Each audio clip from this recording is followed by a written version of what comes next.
What we're doing today, we are practicing drawing and mindfulness. It's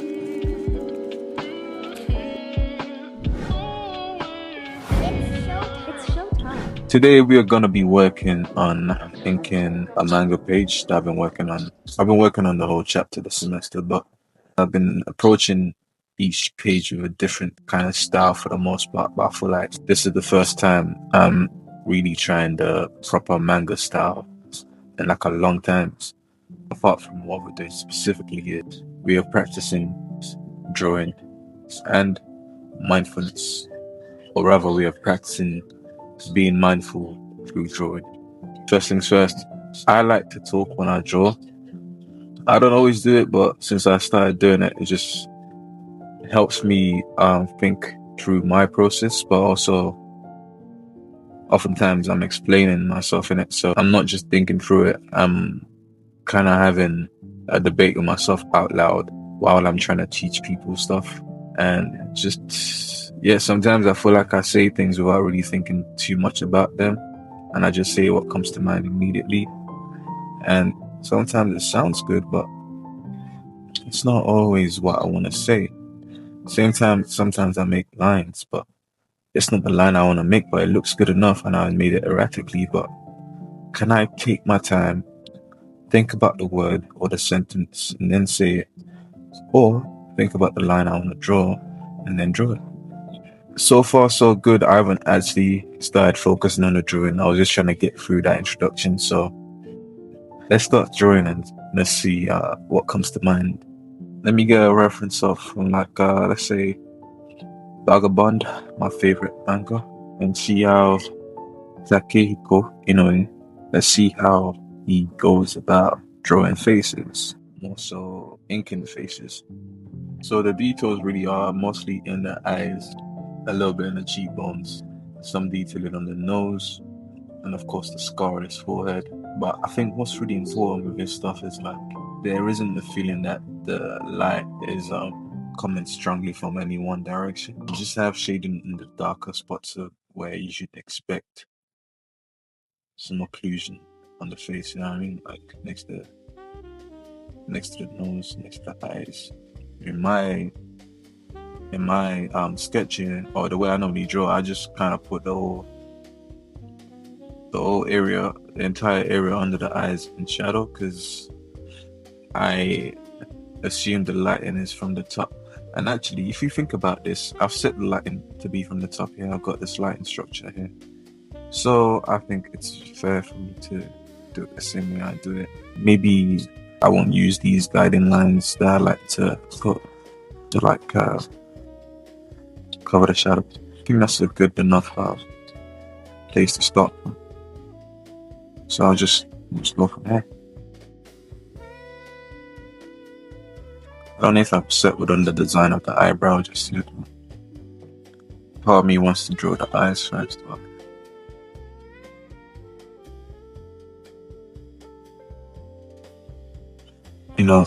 also one thing I want to try to avoid is losing the energy from the sketch.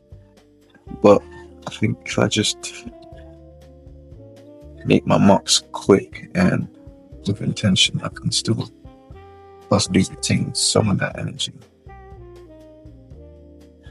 A lot of times what people call energy or expressiveness in my work just tends to be me being erratic in my mark making and not slowing down, because I want to capture an image before I lose it, for one thing. Or maybe sometimes, I don't know, it's a bit of guesswork to like capture the structure I'm going for, or like the color I'm going for, if that makes sense. See, it's what happens when you don't slow down, because what is that?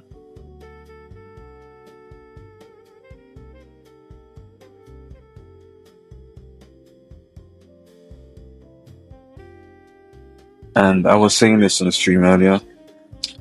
Although I like to draw I like to talk and draw at the same time. On stream, that's a good thing, but I'm not sure just yet how people are gonna receive it on YouTube. So I don't know. I guess this can be a trial again, like for like all my videos at this point. just mini trials, just seeing what people are into, which I guess is what should always be doing. Probably. I want to try to like enjoy this because we don't need to rush it. Let's just calm down and follow the guideline I already set beforehand. Like I feel like I did the stressful work already, so this shouldn't be too challenging. It should be a moderate level of challenge. I can still be inventive at this point, but I don't want to panic. I gave him really bushy eyebrows, but I don't know how I want to translate that into hair. Like, how does that look? Does it curl this way? I would imagine. That works. And I know it's been a while since I posted a video on YouTube. If you're subscribed, probably haven't heard from me in a while. If this is your first time, welcome for one thing, but also you might see that the posts on my channel are very spaced out. There's moments of high activity and then moments of just quiet. And that's of course because I'm in school right now, but also because I'm kind of struggling to like decide. See, I'm still figuring out what the best parts of my work to show on YouTube are. What I mean by that is I make manga like this, so I'm working on manga like this, but predominantly I am a traditional fine artist, right? So when I'm in the studio painting, I want to record it and make a video about it, but then those videos kind of need to be, I don't know, they need a little bit more effort, a little bit more consideration, and I partially feel like I haven't been doing the best job with them in terms of like what I would want from myself or from a video. They kind of feel like they were just slapped together haphazardly, but then people like them when I drop them, but people also like the manga stuff when I drop them. But I feel like this one is a bit easier to plan out, or to at least edit the videos, or to do in general, to even record the videos. I just have to set up my camera for stream, draw, and cut the video down later. And I can't really say the same for traditional ones because they tend to feel like, like I need multiple parts to the video. I need multiple cuts, multiple edits, some context, some reference pictures here and there. There's a lot of moving parts basically, and it can be stressful.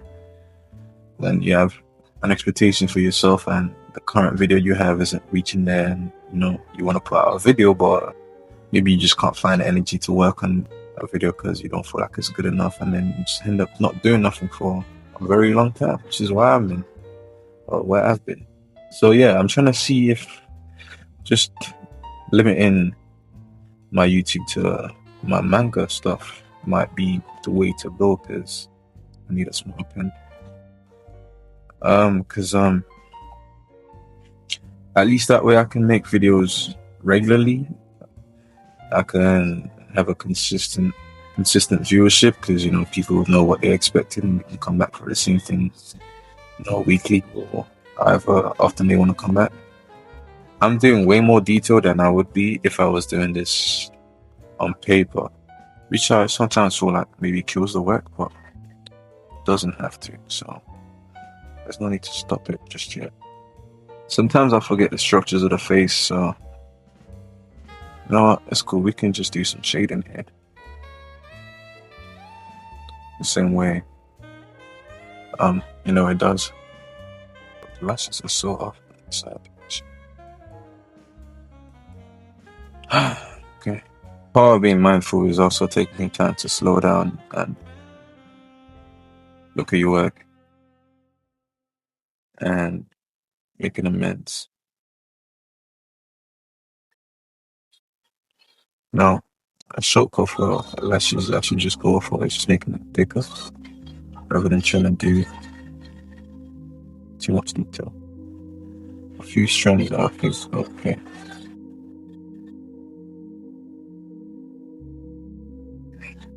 Oh, he's got a scar here, doesn't he? So,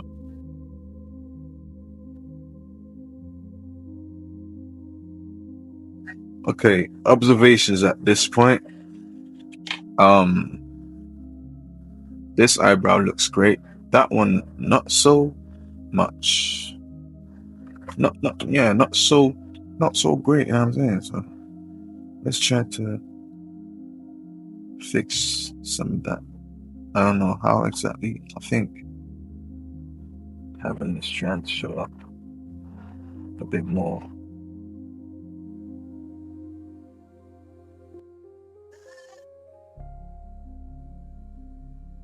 When I lock in and I want to draw fast, it's probably when I'm gonna get a bit quiet. So if you feel like I'm talking a bit too much right now, I apologize. But don't worry, I'm gonna go very mute in a second.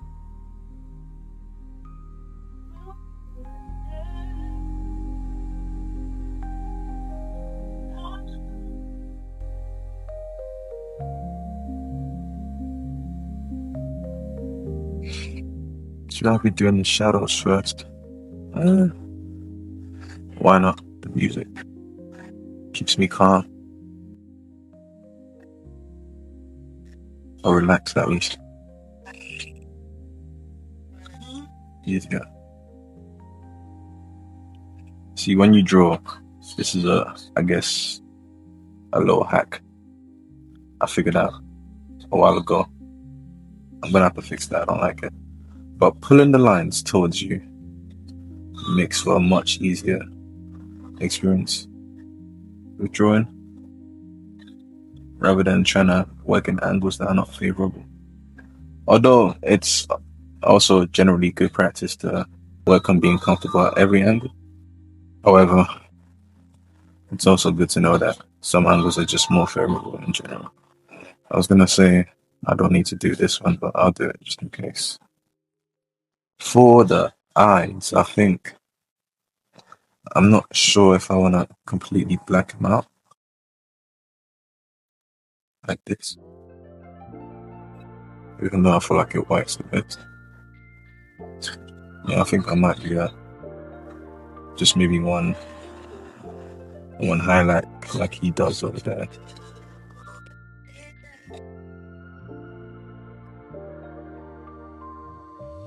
That works. I think I'm gonna go for my thing of just shaping downwards for the whole thing. Maybe just not the top eyelids, because that might be in the light, most likely. The bottom, though, will still be in shadow.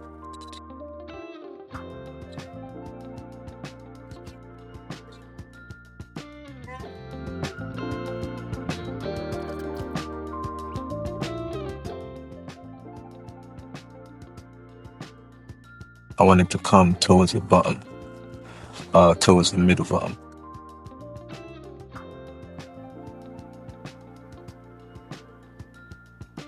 I think I should start just drawing the bigger shapes rather than doing so much detail.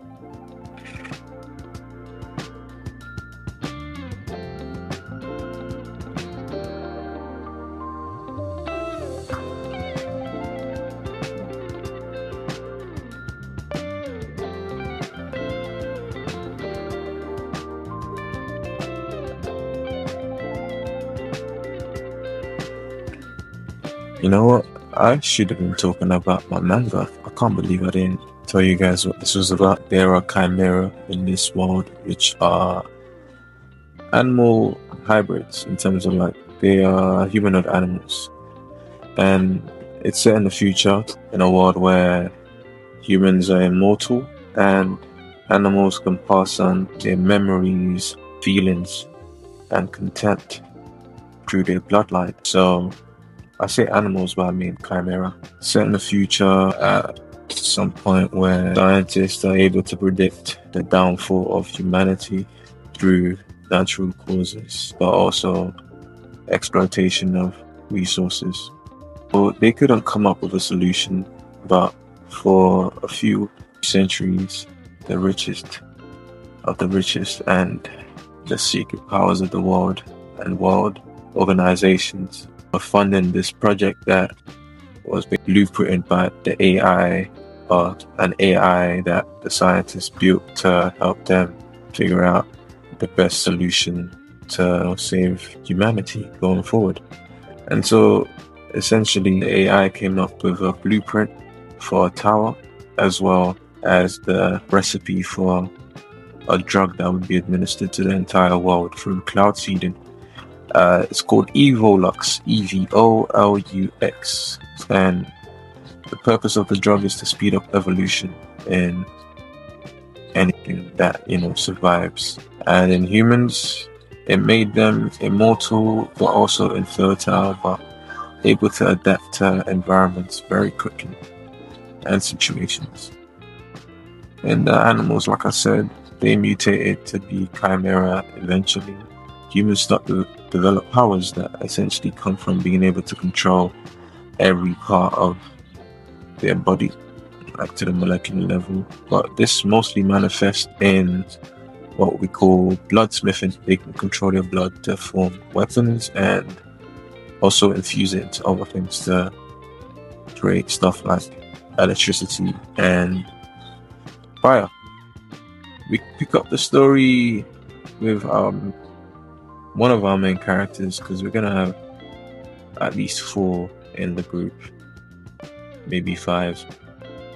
All right, so the drug makes people immortal, but it also ended up killing about 80% of all life on Earth. And so the 20% that survived were put in a tower that they had been funding for centuries. Not secretly, I guess, because it's kind of big, you can't really miss it.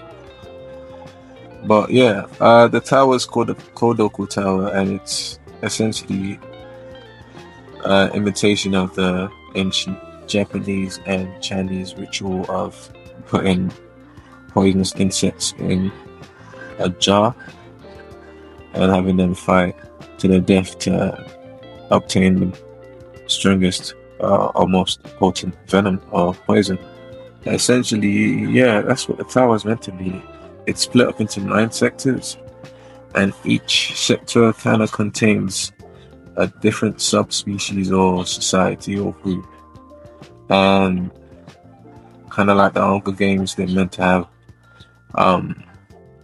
contests and wars and battles and stuff like that to determine their standing or their position in the tower and how much resources they get. Because as much as they are immortal, they also feel hunger and pain. So the point of the manga is kind of to explore what the pains of being immortal are, alongside discoveries you could make if you had a lifetime of exploration of the self and the body.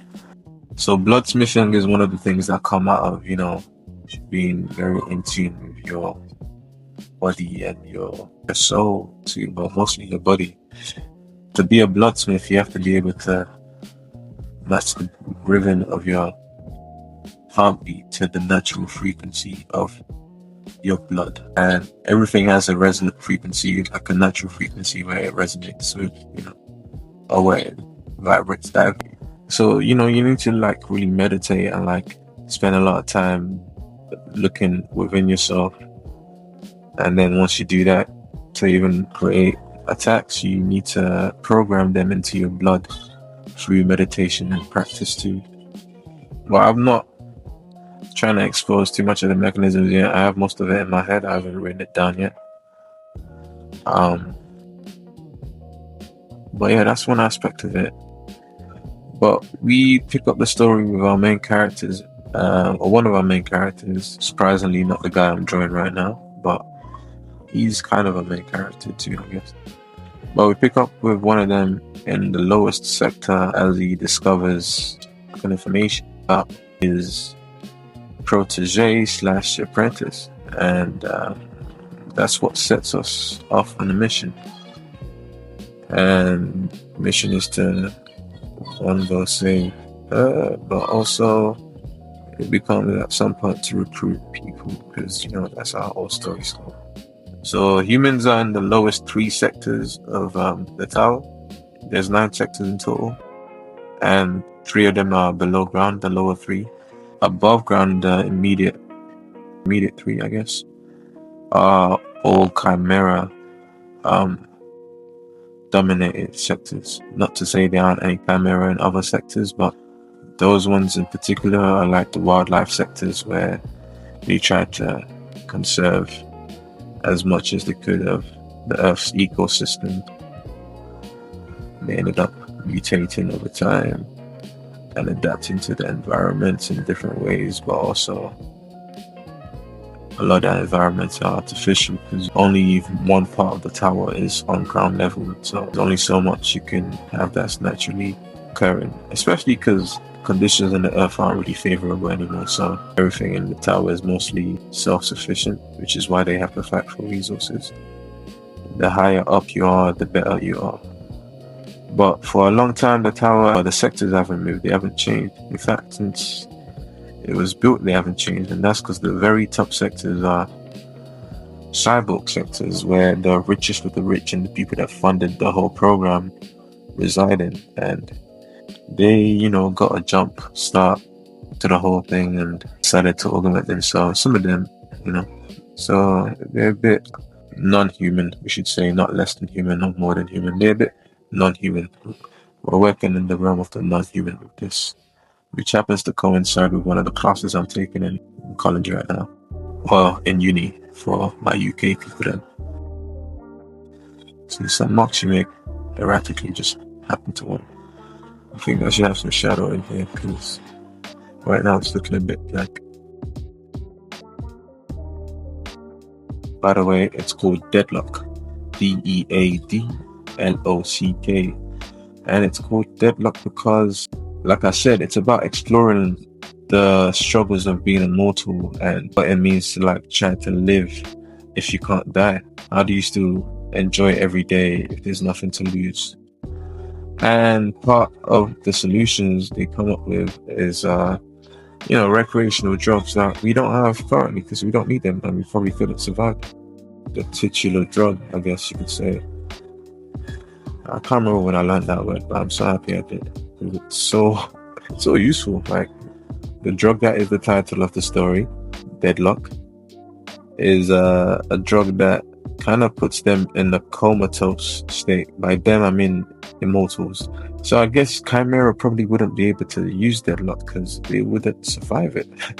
Essentially, what Deadlock does is it slows your heartbeat to almost nothing, right? And it kills your senses outside of your body, so you can't feel, you can't touch, you can't see, and all you can really experience is your consciousness floating in space, because you can't feel anything, you can't see anything, you can't hear anything, you can't taste anything. Then do you really exist?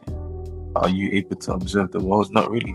All you can observe is your consciousness and your mind and your thoughts, and in that space, time passes very differently. It feels like being wrapped in a very warm blanket of just pure darkness. Not cold, it's warm. But it also, for fighters, is a state they can enter sometimes, but not easily. Like, it takes a lot of training. It's a state they can enter where you can also project anything in terms of simulations and stuff. So the way fighters use it is they simulate battles in there with opponents that they've faced, or if they have enough information about that, they can create constructs of. Sometimes it happens mid-fight, and like I said, time passes differently in Deadlock, so you can feel like you're in Deadlock for a year, but only 10 seconds have passed in real time. It differs per person and per situation. In many cases, fighters enter Deadlock mid-fight and get stronger because they have trained against you for a few thousand years or whatever, how long in their head, just to beat you. And it's about determination. Because you can't really die, you kind of enter it more so when you've been beaten to near death.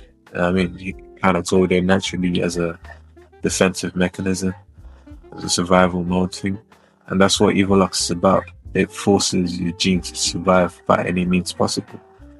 And it works in mysterious ways, but mostly uses dark energy, if you know about that, from quantum physics, as a source of power to allow one to reconstruct their body, which is what I mean by they can control their body to the molecular level, which is why most humans are immortal. They don't do it consciously, they do it subconsciously. But the more you're in line and attuned with your body and yourself and your mind, the easier you can enter deadlock. And the also easier you can heal yourself and the faster you can heal yourself. So yeah, I've been thinking about this and working on this for a few years now. I just haven't really published anything solid apart from on Instagram. It's a bit of a challenge because I'm not a mangaka. It's just the idea I have, so I'm just trying a thing really. And I'm only doing it because every time I tell people about the idea, they find it exciting and they like it. Anytime I even join, people are like, "Oh, you should do your own manga." And I'm like, you know what?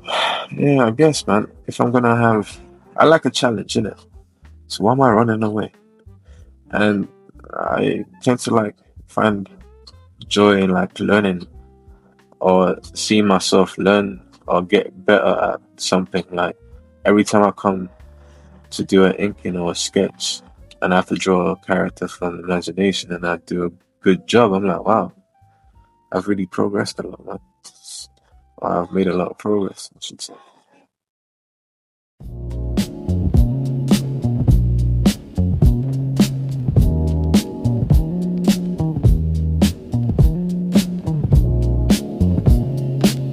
Let's turn off the sketch layer, see what that looks like.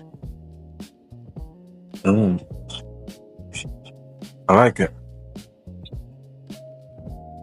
Screen tones. Because these are black, man. Yeah, let's end it with screen tone. In fact, let me lock the facing.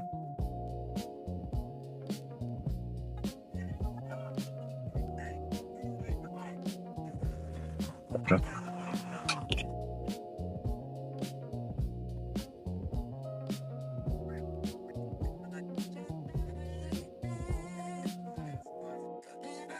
Let's go back to the brush and do this right here. And I think that should be it. And it works from a distance as well as up close. I think I'm happy with that.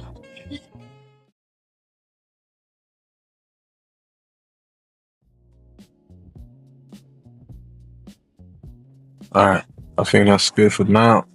My batteries are low on both my iPad, my pencil, and my phone, so it's definitely a good time to call it a night. I probably have low battery in my body too, funny enough. But yeah, man.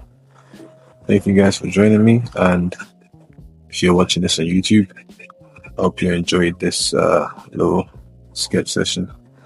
I hope you were drawing along as well. Let me know what you think about the story and the art, and I'll try to respond to any comment you make. Much love. Deuces. Don't let the bed bugs bite, unless you happen to be into that stuff.